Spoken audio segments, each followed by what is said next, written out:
I rrethuar nga malet, qyteti i Bulqidhës vijon të përballet me prurje të shumta të ujrave të bardha që kanë dalë pas rreshjeve të fundit të shiut. Në lagjen e re të këtij qyteti të gjitha rrugët kanë prezencë të ujit I cili grumbullohet që nga shpati I malit.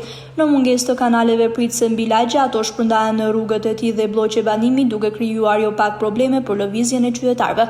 Këta të fundit thonë se asnjë investim nuk është bërë në mënyrën e duhur në këtë lagje, pasi mungon më kryesorja, kanalizimet për ujrat e shiut. Sa herë ka rreshje shirash apo kur në mal shkrim dëbora, ujrat që rrjedhin lirshëm përfundojnë në rrugët e qytetit, ku jo vetëm bëhen pengesë për lëvizjen e këmbësorëve, por edhe shkaktojnë dëme.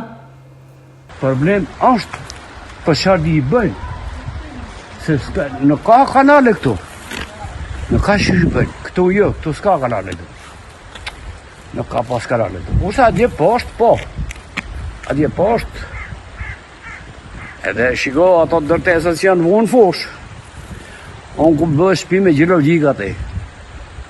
Nuk I kanë marrë parasysh ato atje, sa është rreth 100 metër dërëvjën në gjuhën gjeoloke, mi fjalë balt, është poshtë.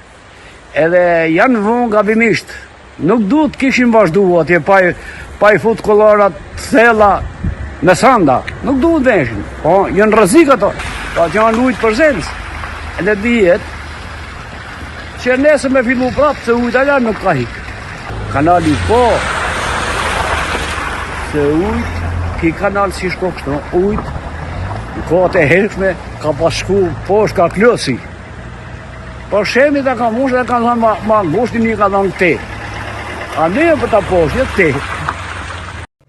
Situata mbetet ende pas zgjidhur protestisht edhe në lagjen e vjetër të qytetit. Uji vijon të jetë prezent në rrugën Lise mes dy lagjeve, ndonë se është larguar nga terminale.